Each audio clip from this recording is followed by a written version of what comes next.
On démarre avec le Portugal de Cristiano Ronaldo qui a triomphé hier soir en finale de Ligue des Nations. La Seleção s'est imposée au tir au but face à l'Espagne au terme d'un match très disputé qui aura fini sur le score de 2-2. C'est un CR7 à record et ému qu'on a vu en fin de rencontre. La légende portugaise n'a même pas réussi à regarder la séance de tir au but, tellement ce titre lui tenait à cœur. C'est son troisième sacre collectif avec le Portugal après l'Euro 2016 et la Ligue des Nations 2019. Comme l'écrit le Mirror, Cristiano Ronaldo a encore fait parler son expérience en inscrivant le but de l'égalisation pour le Portugal. Une reprise opportuniste après un petit cafouillage dans la surface espagnole. Le roi et ses princes titrent l'équipe.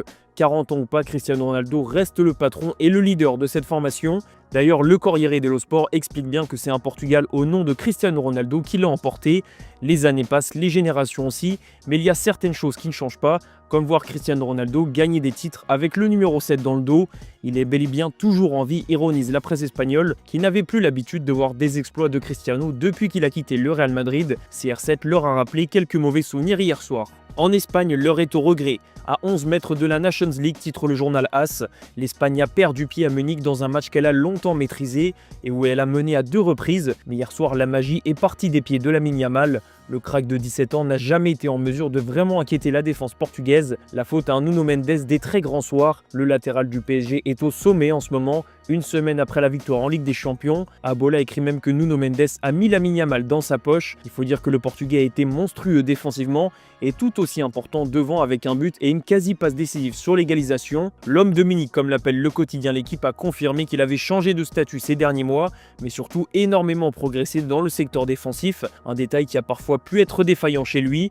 Lamine Yamal, lui, a été solidaire en défense, mais trop prévisible, trop emprunté physiquement peut-être et surtout trop bien marqué par Nuno Mendes. Sur une vidéo captée par un supporter, Lamine Yamal a même été aperçu en train de quitter la pelouse au moment où le Portugal a soulevé le trophée, preuve de son agacement alors que tous ses coéquipiers applaudissaient les Portugais.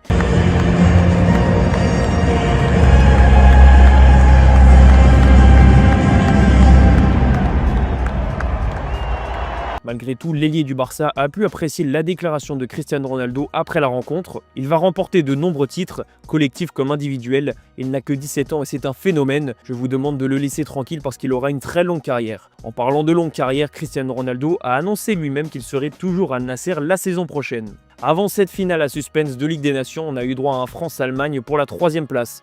Une rencontre moins importante, moins emballante, mais plus marquante pour Kylian Mbappé, qui a retrouvé des couleurs lors de la victoire 2-0 des Bleus. Un but et une passe décisive pour le capitaine de l'équipe de France qui revient à une petite longueur de Thierry Henry.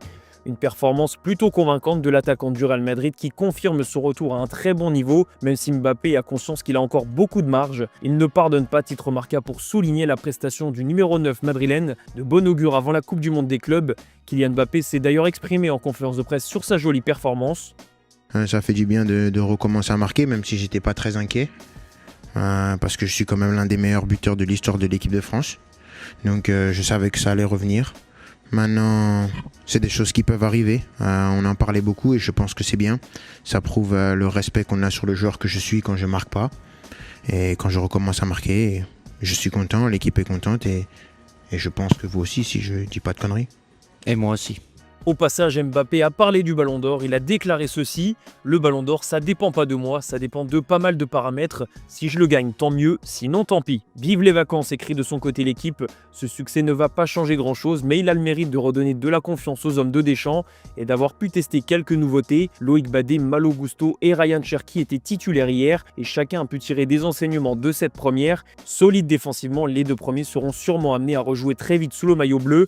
Même chose pour Cherki qui avait été éblouissant contre l'Espagne, même s'il a été un peu moins inspiré hier dans ses choix offensifs. Justement, on parlait de la Coupe du Monde des clubs qui arrive, Xabi Alonso va pouvoir préparer son équipe avant cette première échéance très importante. Le technicien espagnol a conscience qu'il sera très attendu et qu'au Real, même s'il a peu de temps pour tout mettre en place, il faut des résultats. Randal Kolo Muani lui aussi va la jouer cette compétition. L'international français a annoncé hier en zone mixte qu'il allait faire le déplacement aux États-Unis avec la Juventus, qui a trouvé un accord avec le PSG pour prolonger son prêt. Reste à savoir s'il restera la saison prochaine. On reste à Paris, Gianluigi Donnarumma pourrait bien vivre ses dernières heures avec le club de la capitale. Toujours pas de prolongation pour le gardien italien alors que les 2 clubs de Manchester sont à l'affût. Au sein du club, on semble même dire que la dernière proposition pourrait être à prendre ou à laisser. Et justement, Paris anticipe la suite.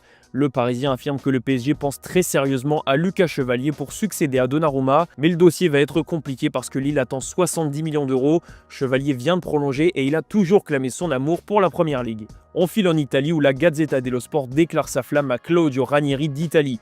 La sélection italienne doit se trouver un nouveau sélectionneur maintenant que Luciano Spalletti a été écarté et Ranieri fait office de favori. Le vétéran a redonné vie à l'AS Roma en deuxième partie de saison et il n'a encore jamais entraîné la sélection malgré son immense carrière. Bref, il coche toutes les cases pour succéder à Spalletti. De son côté, l'ancien entraîneur de Naples aura vécu une fin d'aventure très compliquée. Luciao ironise même le Corriere dello Sport. L'équipe est plus soft mais tout aussi directe. Spalletti, c'est la fin. En Angleterre, on s'interroge sur ce qui ne fonctionne pas pour la sélection italienne. Mais au-delà du sélectionneur, il y a aussi un problème de talent. Jamais quasiment l'Italie n'avait fait face à une telle pénurie de talent. Et ça se voit au niveau des résultats. En Angleterre aussi, tout ne va pas pour le mieux. Thomas Tuchel est très critiqué après la victoire 1-0 seulement contre Andorre. Malgré tout, le sélectionneur allemand de l'Angleterre affirme qu'il peut tout changer, qu'il sait comment gérer les critiques car il a déjà vécu ça en club. Le Daily Mail est même plus dur que ça en expliquant que l'Angleterre déçoit alors qu'elle devrait emballer beaucoup plus de monde à un an seulement de la Coupe du Monde 2026. Le mondial justement, Robert Lewandowski pourrait ne pas le disputer. L'attaquant du Barça s'est embrouillé avec le sélectionneur polonais au sujet du dernier rassemblement.